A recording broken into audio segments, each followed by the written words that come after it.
This is lecture number 7 of coordination compound.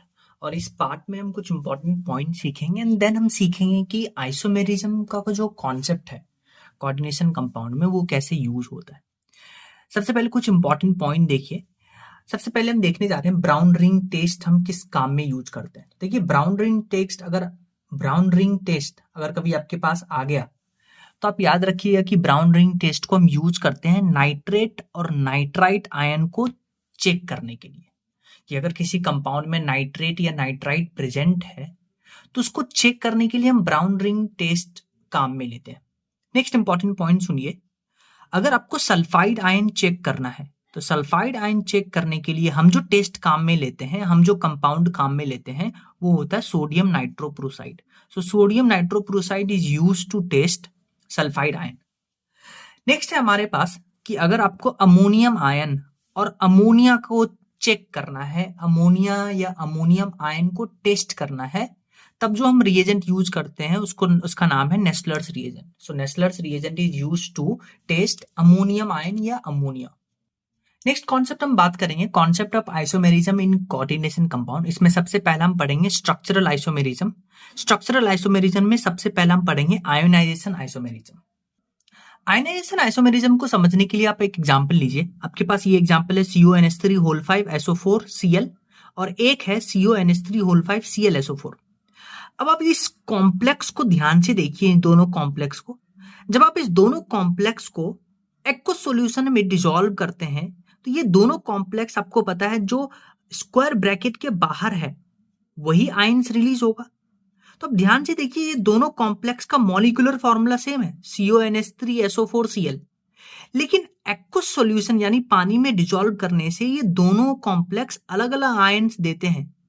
अगर अलग अलग आयंस देंगे तो टेस्ट भी अलग अलग होगा। Cl को AgNO3 के साथ AgCl का PPT, SO4 देगा BaCl2 तो BaSO4 का PPT।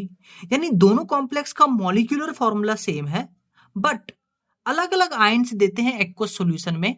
ऐसे कॉम्प्लेक्स को हम आयोनाइजेशन आइसोमर्स कहते हैं। आयोनाइजेशन आइसोमर्स होते हैं ये दोनों कॉम्प्लेक्स जिनका मॉलिक्यूलर फॉर्मूला सेम बट वो अलग अलग आयंस देंगे एक्वस सॉल्यूशन में। तो ये था ionization isomerism. Without change in molecular formula give the test of different types of ions in aqueous solution. Next हमारे पास है हाइड्रेट आइसोमेरिज्म। हाइड्रेट आइसोमेरिज्म क्या होता है ध्यान से सुनिए। मैंने आपको बताया था वर्नर थ्योरी में COCl3.6H2O। अगर आपको ऐसा लिख के देता है तो हम इसका कॉम्प्लेक्स बनाते हैं। कॉम्प्लेक्स बनाने के लिए हम चेक करते हैं कि कोबाल्ट है तो इसके ऊपर +3 चार्ज होना चाहिए और ये कोऑर्डिनेशन नंबर 6 बनाएगा। तो हम 6 कोऑर्डिनेशन नंबर बनाते हैं। पहले 6 वाटर मॉलिक्यूल अंदर लेके आते हैं, 3 Cl बाहर, फिर 5 1, फिर 2 Cl बाहर, 1 वाटर मॉलिक्यूल बाहर, फिर 4 2 1 और 2 बाहर करते हैं। तो ये जो कॉम्प्लेक्स बनाने के बाद आप देखिए स्क्वायर ब्रैकेट के अंदर और स्क्वायर ब्रैकेट के बाहर देखिए। अभी देखिए स्क्वायर ब्रैकेट के अंदर 6 वाटर मॉलिक्यूल है, स्क्वायर ब्रैकेट के बाहर एक भी नहीं।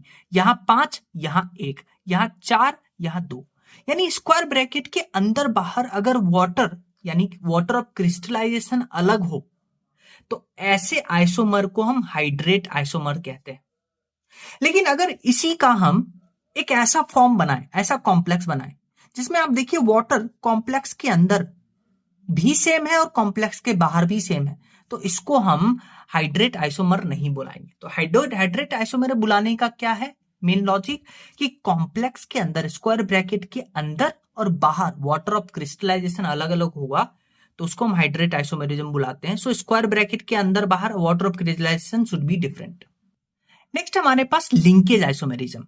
लिंकेज आइसोमेरिज्म पहचानने के जो आप की कॉन्सेप्ट यूज करिएगा वो होगा कि अगर आपको किसी कॉम्प्लेक्स में किसी कोऑर्डिनेशन कंपाउंड में एम्बीडेंटेंट लिगेंड दिखे, जैसे आप इस दोनों कॉम्प्लेक्स को देखिए, इसमें आपको NO2 जो कि एक एम्बीडेंटेड लिगेंड है, तो ये दिखे तो आप बोल के आइएगा कि वो लिंकेज आइसोमेरिज्म बनाता है। तो अब लिंकेज आइसोमेरिज्म में होता क्या है, यहां देखिए ये जो सेंट्रल मेटल एटम है वो नाइट्रोजन से अटैच्ड है और यहां सेंट्रल मेटल एटम ऑक्सीजन से अटैच्ड है।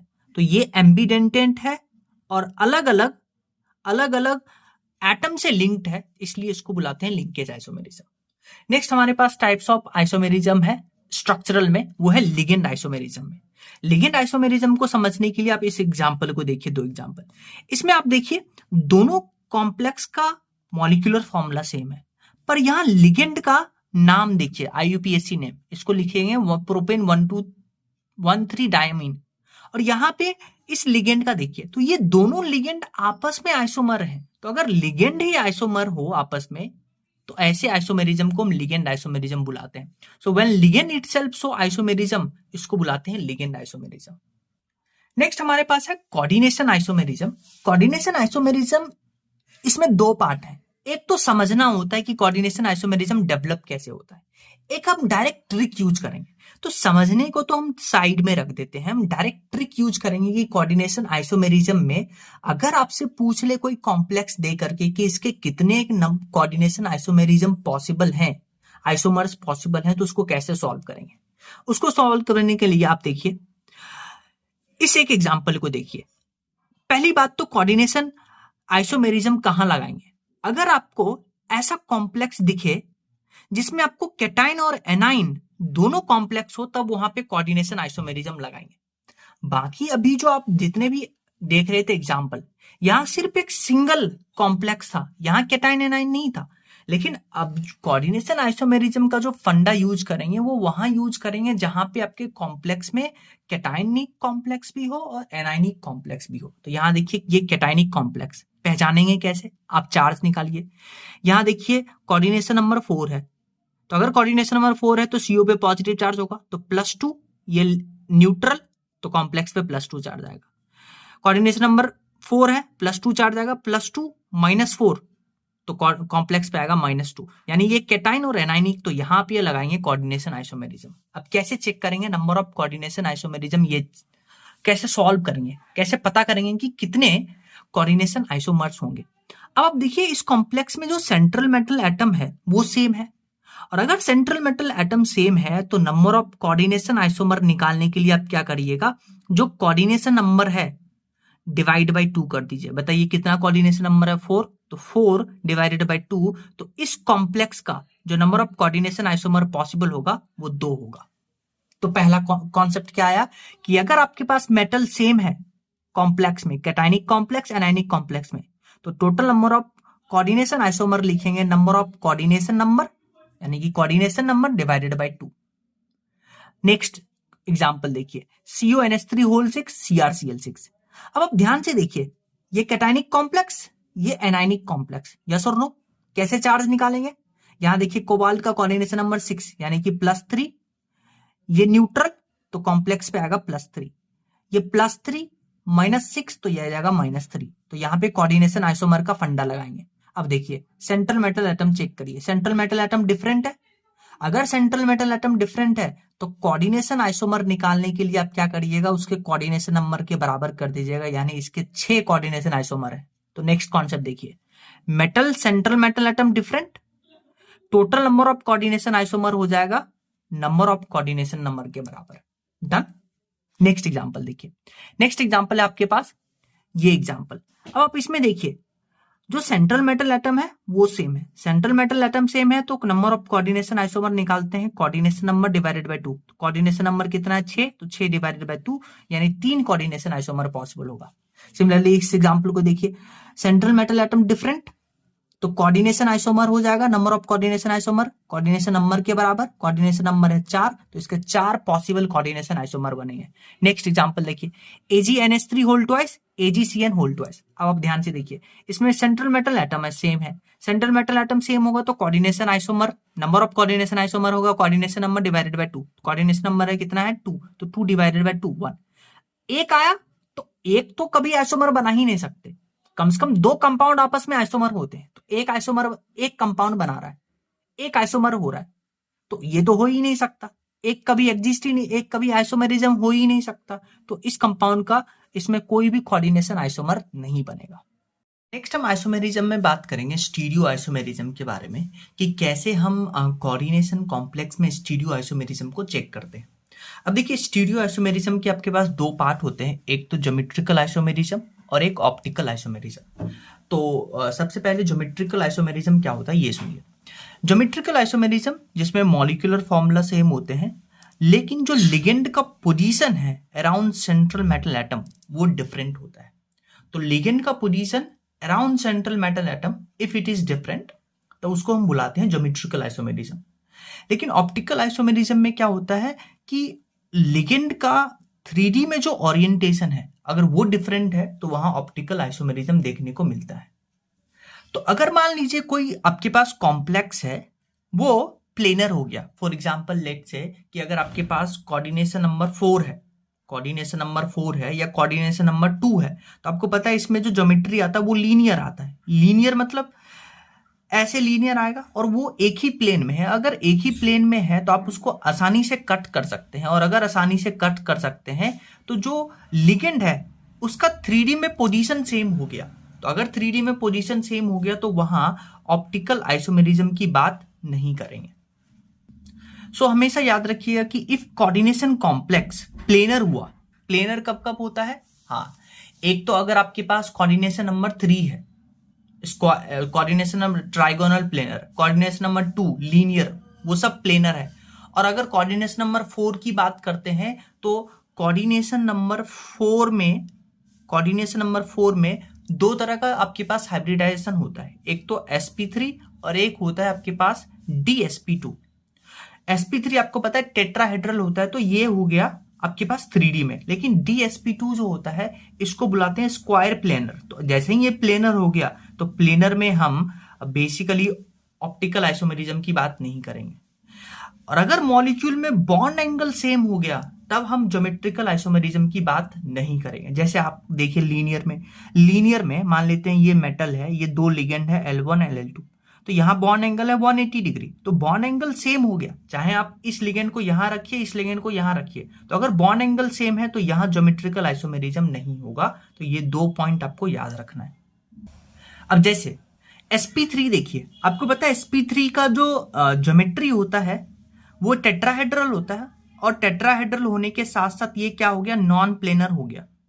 नॉन प्लेनर हो गया क्योंकि एक मॉलिक्यूल प्लेन के बाहर जाएगा, एक मॉलिक्यूल प्लेन के अंदर जाएगा। डन। लेकिन sp3 में आपको पता है एक ही तरह का बॉन्ड एंगल होता है, एक ही तरह का बॉन्ड एंगल होता है, वो होता है 109 डिग्री 28 मिनट। अगर एक ही तरह का बॉन्ड एंगल हो गया तो sp3 जब आप लिखिएगा तो यहां gi पॉसिबल नहीं होगा, नो gi। हाँ, sp3 में आपके पास OI पॉसिबल हो सकते हैं, OI पॉसिबल हो सकता है, लेकिन कभी GI नहीं होगा sp3 में। डन। उसी तरह से अगर कोऑर्डिनेशन नंबर 4 है तो उसका एक और हाइब्रिडाइजेशन होता है dsp2, जिसको स्क्वायर प्लेनर बुलाते हैं। और स्क्वायर प्लेनर में आपको पता है दो तरह का एंगल होता है, 180 डिग्री और 90 डिग्री। तो यहां एंगल डिफरेंट हो गए, तो यहां हम GI की बात करेंगे, लेकिन OI की बात नहीं करेंगे, क्योंकि प्लेनर है तो वहां OI की बात नहीं करेंगे। तो दो एंगल है, अगर 180 डिग्री पे हुआ तो उसको ट्रांस बुलाएंगे, 90 डिग्री पे हुआ तो उसको सिस बुलाएंगे। सो आइए हम डिस्कस करते हैं। अगर मान लेते हैं आपके पास कोऑर्डिनेशन नंबर 2 हो गया, तो आपको पता है जो ज्योमेट्री आता है लीनियर आता है, लीनियर में 180 डिग्री एंगल। तो एक तो पहले प्लेनर है तो ऑप्टिकल आइसोमेरिज्म की बात ही नहीं करेंगे। एंगल सेम है, एंगल चेंज नहीं हो रहा है तो ज्योमेट्रिकल आइसोमेरिज्म की भी बात नहीं करेंगे। तो coordination number 2 no OI no GI। अब बात करिए कोऑर्डिनेशन नंबर 3। जब हाइब्रिडाइजेशन होता है sp2 और ज्योमेट्री होता है ट्राइगोनल प्लेनर। जैसे ही वर्ड आया प्लेनर यानी प्लेन में है, और प्लेन में है तो OI तो होगा ही नहीं होगा। और देखिए इन सब में बॉन्ड एंगल सेम होता है 120 डिग्री एंगल। अगर बॉन्ड एंगल सेम है, चेंज नहीं होगा, तो हम GI की भी बात नहीं करेंगे। डन। तो ये दोनों तो खत्म। अब आइए कोऑर्डिनेशन नंबर 4। आपको पता है कोऑर्डिनेशन नंबर 4 दो तरह का हाइब्रिडाइजेशन पॉसिबल है, sp3 एंड dsp2। sp3 को बुलाते हैं टेट्राहेड्रल। टेट्राहेड्रल मतलब ये आउट ऑफ प्लेन हो सकता है, आउट ऑफ प्लेन होता है, हो सकता नहीं, आउट ऑफ प्लेन होता है, क्योंकि आप टेट्राहेड्रल बनाते हैं तो कैसे बनाते हैं, ये एक मॉलिक्यूल जो है ये बाहर जाता है तो ये आउट ऑफ प्लेन है। तो अगर आउट ऑफ प्लेन है तो यहां पे OI पॉसिबल हो सकता है, क्योंकि ये तो 3D में गया। लेकिन sp3 में बॉन्ड एंगल सेम होता है सब में, चाहे ये बॉन्ड एंगल की बात करिए, ये बात करिए, सब 109 डिग्री 28 मिनट होता है। तो अगर बॉन्ड एंगल ही सेम है तो यहां GI पॉसिबल नहीं होगा। डन। नेक्स्ट जो ज्योमेट्री होता है हाइब्रिडाइजेशन gsp2 DsP2 और इसका ज्योमेट्री होता है स्क्वायर प्लेनर। जैसे ही वर्ड आया प्लेनर तो आप तुरंत बोल दीजिएगा कि यहां OI पॉसिबल नहीं है। अब देखिए यहां पे दो तरह का बॉन्ड एंगल होता है, 90 डिग्री 180 डिग्री। तो देखिए बॉन्ड एंगल चेंज हो रहा है। अगर बॉन्ड एंगल चेंज होता है तो हम बोलते हैं कि GI मे बी प्रेजेंट। अब कुछ सिंबल की बात करते हैं। अगर आपको दिखे small a b c d e f तो आप इसको मोनोडेंटेड लिगेंड को रिप्रेजेंट करने का तरीका है small a, small b, small c और f तक। अगर आपको ऐसे दिखे दो कैपिटल है, ये देखिए दोनों सिमिट्रिकल हैं, तो हम इसको, दो कैपिटल हैं तो इसको बाइडेंटेड बुलाएंगे और दोनों सेम है तो इसको सिमिट्रिकल बाइडेंटेड बुलाएंगे। जैसे आपको पता है सिमिट्रिकल बाइडेंटेड का एक एग्जांपल होता है ethylene diamine. Ethylene diamine symmetrical bidentate होता है तो EN को हम AA से डिनोट करेंगे। डन। अगर अनसिमिट्रिकल बाइडेंटेड है तो उसको हम AB से डिनोट करेंगे। जैसे अनसिमिट्रिकल बाइडेंटेड का एक एग्जांपल होता है ग्लाइसिनेटो, GLY-1 लिखते हैं तो इसको हम AB से रिप्रेजेंट करेंगे। डन। अब आप देखिए कुछ एग्जांपल। पहला एग्जांपल है आपके पास MA4। इसमें देखिए कोऑर्डिनेशन नंबर कितना है, कोऑर्डिनेशन नंबर 4 है, तो इसके दो ज्योमेट्री पॉसिबल हो सकते हैं, हाइब्रिडाइजेशन पॉसिबल हो सकते हैं, sp3 DsP2। sp3 में बॉन्ड एंगल सेम होता है तो जैसे ही बॉन्ड एंगल सेम हो गया तो GI की बात ही नहीं करेंगे। डन। और सारा लिगेंड सेम है, सारा लिगेंड सेम है। अगर सारा लिगेंड सेम है तो इसका 3D में जो स्ट्रक्चर होगा वो तो कभी चेंज ही नहीं आएगा, क्योंकि मैंने आपको बताया था ऑप्टिकल आइसोमेरिज्म का डेफिनेशन क्या होता था कि 3D अरेंजमेंट डिफरेंट हो।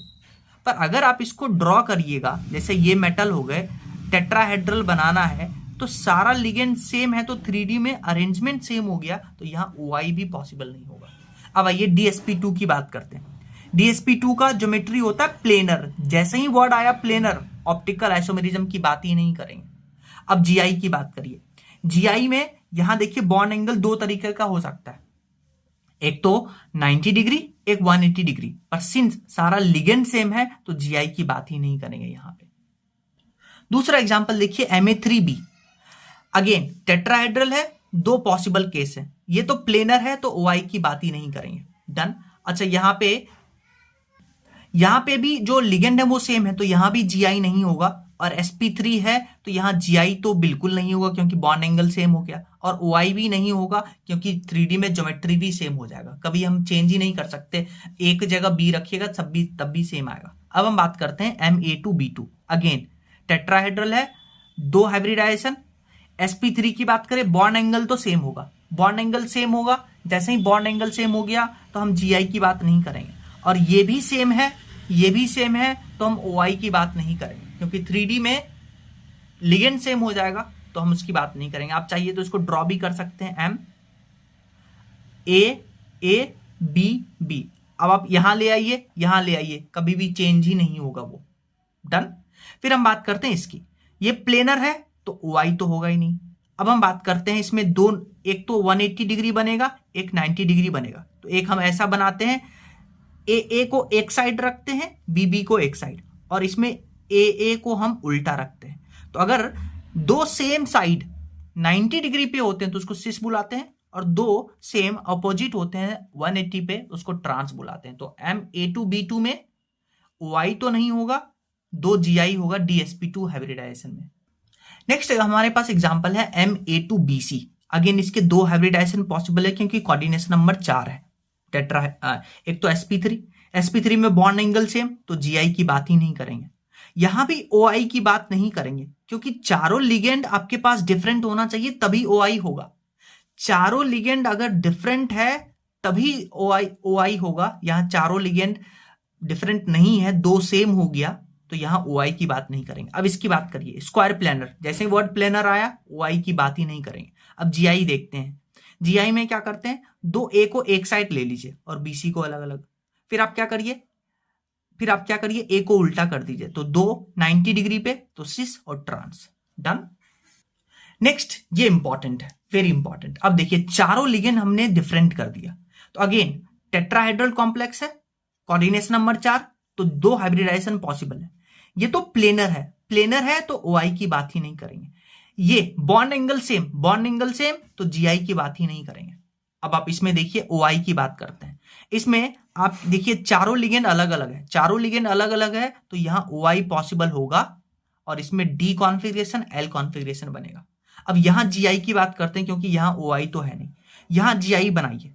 अब आप क्या कर सकते हैं, M ABCD लिख दीजिए और आप क्या करिए, A को फिक्स रखिए और सबको रोटेट करिए। रोटेट करने का मतलब, हाँ कैसे रोटेट करेंगे ध्यान से देखिए, इसको इधर हम रोटेट कर रहे हैं, ए को फिक्स रखे, सी इधर आएगा, बी इधर आएगा, डी ऊपर जाएगा। अगेन ऐसे रोटेट करते हैं ए को फिक्स करके, तो आप रोटेट करिएगा तो आपके पास 3 GI मिलेगा।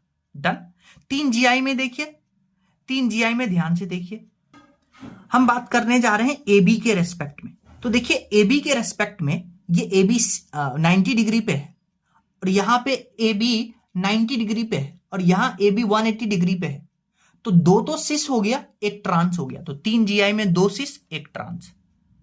नेक्स्ट हम क्या करने जा रहे हैं, कोऑर्डिनेशन नंबर 4 की बात कर रहे हैं, पर यहां पे हम बाइडेंटेड लिगेंड की बात करेंगे। तो बाइडेंटेड लिगेंड आपको पता है सिमेट्रिकल हो सकता है, उसको AA से डिनोट करेंगे, अनसिमेट्रिकल हो सकता है, उसको AB से डिनोट करेंगे। एक एग्जांपल लीजिए, इथाइलिन डायमीन आपको पता है सिमेट्रिकल होता है, तो इसको हम AA से डिनोट करते हैं ऐसे, ठीक है। अब आप क्या करिए, बीच में मेटल AA बनाइए और बाइडेंटेड है तो इसको इस लाइन से ऐसे ज्वाइन कर दीजिए।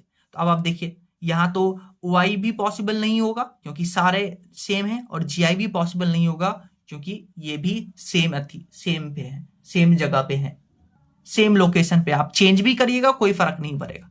डन। लेकिन MAB2, AB मतलब unsymmetrical ligand, for example glycinato, और ग्लाइसिनेटो पे याद रखिएगा -1 चार्ज होता है।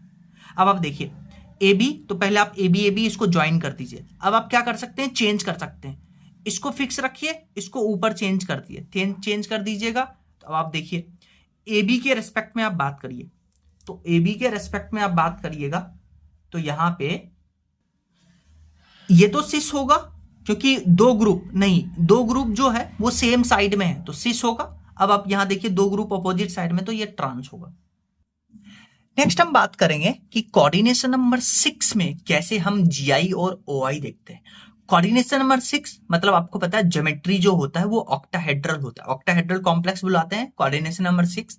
और इसमें ज्योमेट्री आपको अगर हम याद करवाए तो इसमें 2 तरह का ज्योमेट्री होता है, sp3d2 और d2sp3, और ज्योमेट्री सेम होता है ऑक्टाहेड्रल, हाइब्रिडाइजेशन अलग अलग होता है, ज्योमेट्री ऑक्टाहेड्रल होता है। डन। अब आप देखिए ऑक्टाहेड्रल कॉम्प्लेक्स को अगर आप ड्रॉ करते हैं तो इसमें आपको 1 2 3 180 डिग्री एंगल मिलेगा आपको। कैसे, ध्यान से देखिए, ये हमने बनाया है ऑक्टाहेड्रल कॉम्प्लेक्स, ये बीच में सेंट्रल मेटल एटम, चारों तरफ लिगेंड। हम मोनोडेंटेड की पहले बात कर रहे हैं, बाद में बाइडेंटेड पे भी आएंगे। डन। अब आप देखिए 1 4 2 5 6 3 1 4 2 5 6 3, 3 आपके पास 180 डिग्री एंगल पे है। अब अगर आप यहां पे सेम ग्रुप या किसी एक पे भी अलग ग्रुप रख गया तो उसको ट्रांस बुलाएंगे। अब इसको प्रूव भी करेंगे कैसे, इसको ध्यान से देखते हैं। डन। ये इंपॉर्टेंट पॉइंट याद रखिएगा। अब जैसे आप लीजिए Ma6, अब आप 6 पोजीशन पे लगाइए AAA, ए क्या है, मोनोडेंटेड लिगेंड। तब आप ध्यान से देखिए सब लिगेंड सेम है तो OI तो हो नहीं सकता। अब GI की बात करते हैं तो आप पोजीशन चेंज करके देखिए, A को A से करिए कोई फर्क नहीं पड़ेगा क्योंकि सारा लिगेंड सेम है, तो यहां GI भी पॉसिबल नहीं होगा। अब आप क्या करिए, Ma5B लीजिए, Ma5B लीजिएगा तो अगेन ऑप्टिकल आइसोमेरिज्म तो नहीं होगा क्योंकि सारे लिगेंड अलग अलग होना चाहिए ऑप्टिकल आइसोमेरिज्म के लिए। डन। अब GI की बात करते हैं तो GI भी नहीं होगा। GI क्यों नहीं होगा, पहले तो देखिए ऑप्टिकल आइसोमेरिज्म क्यों नहीं होगा। आप बीच में मेटल डालिए, सेंट्रल मेटल एटम, 5 तो A लगाइए और 1 में B लगाइए, तो आप देखिए यहां से ये परफेक्टली क्या होगा, कट जाएगा, मॉलिक्यूल कट जाएगा, सिमेट्री है तो यहां ऑप्टिकल आइसोमेरिज्म नहीं होगा। GI नहीं होगा क्योंकि आप चेंज करके भी रखिएगा तो सब मॉलिक्यूल सेम ही आएगा, क्योंकि जैसे मान लेते हैं आप बनाते हैं 1 2 3 4 5, तो आप A और B रखिए, फिर आप इंटरचेंज करिए तो कोई फर्क नहीं पड़ेगा क्योंकि फिर मॉलिक्यूल को आप टेढ़ा करते जाइएगा तो सेम मिलेगा, तो यहां GI भी नहीं होगा।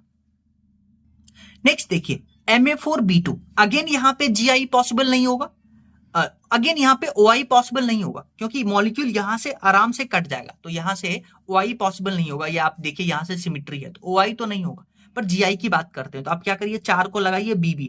तो अब आपको पता है कि 1,4 पोजीशन पे एक भी ग्रुप सेम ग्रुप आ गया तो उसको आप ट्रांस बुलाइए, तो BB के रेस्पेक्ट में इसको ट्रांस, फिर BB को यहां लेके आइए तो यहां पे ये सिस हो जाएगा, तो AA के रेस्पेक्ट में और BB के रेस्पेक्ट में। नेक्स्ट देखिए वेरी इंपॉर्टेंट क्वेश्चन Ma2B2C2। इसमें आपको क्या करना है, कैसे क्वेश्चन सॉल्व करना है ध्यान से देखिए। आप क्या करिए, इसमें पेयर बनाना स्टार्ट करिए। पहले आप इसको लीजिए, AA को पकड़िए, AA को पकड़िए और बाकी आप इसमें पेयर बनाइए। तो इसमें पेयर या तो हो सकता है BB या हो सकता है CC। डन। फिर आप क्या करिए, इसी पेयर को कंटिन्यू करिए, इसी पेयर को कंटिन्यू करिए और इसमें इंटरचेंज करिए। तो इसमें इंटरचेंज कर सकते हैं BC और BC। डन। अब अगेन आप अगर AA को कंसीडर करते हैं तो आप पेयरिंग नहीं कर सकते क्योंकि या तो BB या तो CC या BC BC। डन। तो अब देखिए यहां AA को कंसीडर हम नहीं कर सकते। अब आप BB को कंसीडर करिए। किसको कंसीडर करिए, BB को ले लीजिए पेयर। तो BB को लीजिएगा तो अब आप कॉम्प्लेक्स मत देखिए। तो जैसे ही आपने BB उठाया फर्स्ट पेयर तो आप इस दोनों में चेक करिए। यहां देखिए BB है, तो जैसे ही BB है तो यहां चेंज करके देखिए, तो यहां चेंज होगा AC AC। तो ये तो नहीं है, ये तो नहीं है, तो ये होगा। सिमिलरली आप रखिए CC रख के देखिए, तो CC, तो आप फिर कॉम्प्लेक्स मत देखिए, कॉम्प्लेक्स मत देखिए, अब आप इसको देखिएगा, इसको चेक करिए। तो इसमें देखिए ये CC है तो यहां चेंज करिए, तो यहां चेंज होगा तो AB AB, तो ये भी नहीं है तो ये भी पॉसिबल है। फिर आप लीजिए AB लीजिए, ऐसे पेयर बना करके चेक करना है। तो फिर आप कॉम्प्लेक्स मत देखिएगा, इन चारों में देखिएगा। AB कहां है, यहां है, तो AB यहां है, तो इसमें इंटरचेंज करके देखिए। तो AC, क्योंकि ये AC और फिर BC। अब आप चेक करिए ये कहीं मिल रहा है तो नहीं, तो AB यहां पे है, AC और BC ये कहीं नहीं है, तो ये भी पॉसिबल होगा। तो AB हम लिए, फिर आप क्या करिए, आप BC लीजिए, BC लेकर के देखते हैं। तो BC लीजिए, तो BC कहां है, फिर आप कॉम्प्लेक्स मत देखिएगा, फिर इसमें चेक करिए। तो BC कहां है, BC आपके पास यहां पे है, तो BC यहां पे है। तब आप क्या करिए, इन दोनों को इंटरचेंज करिए। तो इन दोनों को इंटरचेंज करिएगा तो AB और AC। फिर आप देखिए ये कहीं मैच तो नहीं कर रहा है, तो ये कहीं मैच तो नहीं कर रहा है, तो ध्यान से देखिए यहां पे है BC, तो ये देखिए ये इसके साथ मैच कर रहा है, तो मैच कर रहा है तो इसको कंसीडर नहीं करेंगे। फिर आप क्या करिए, AC लीजिए, AC लेते हैं, तो AC लीजिए। तो अब आप कॉम्प्लेक्स मत देखिए, अब आप इन 5 में से देखिए AC कहां है, तो AC यहां पे है, तो AC यहां पे है, तो इन दोनों में इंटरचेंज करिए। तो कैसे इंटरचेंज करेंगे, AB और BC, AB और BC। फिर आप चेक करिए ये कहीं मैच तो नहीं कर रहा है, तो ये मैच देखिए AC, ये देखिए इसके साथ मैच कर रहा है AC, AB और BC, तो ये भी पॉसिबल नहीं है। तो ऐसे आप पेयर बना के करिएगा और पेयर बना के आपको पता चलेगा कि यहां आपके पास 5 ही बनेगा, 5 इसमें इसके पास आपके पास 5 आपके पास ज्योमेट्रिकल आइसोमेरिज्म बनेगा। और ध्यान से देखिए ये सब जो है AA BB और CC, तो अब आप देखिए यहां पे सेम है, सेम है, यहां पे सेम है, सेम है, तो सेम है, तो ये 4 तो बनेगा, आपके पास ट्रांस बनेगा, ट्रांस बनेगा और ये ऑप्टिकली इनएक्टिव होगा क्योंकि ये सेम है तो बीच से कट सकता है। लेकिन ये अलग अलग है, तो ये अलग अलग है, तो ये ऑप्टिकली एक्टिव होगा, और ऑप्टिकली एक्टिव होगा तो इसको 2 काउंट करेंगे, 2 काउंट करेंगे, तो 2 तो आपके पास ऑप्टिकल आइसोमेरिज्म बनेगा, 5 बनेगा, और टोटल कितने होंगे, 6 बनेंगे, 6 स्ट्रक्चरल आइसोमर बनेंगे, 6 स्ट्रक्चरल आइसोमर बनेंगे। सिमिलरली आप इस क्वेश्चन में पेयर बनाना स्टार्ट करिएगा, ए पेयर बनाइएगा। जैसे ही ए बनाइएगा तो यहां बचा ए, और फिर आप इसके साथ तो AB फिर CD। डन। तो ऐसे पेयर बनाइएगा और फिर आप क्वेश्चन सॉल्व करिएगा। सिमिलरली यहां पे भी आप पेयर बनाइएगा और सॉल्व करिएगा।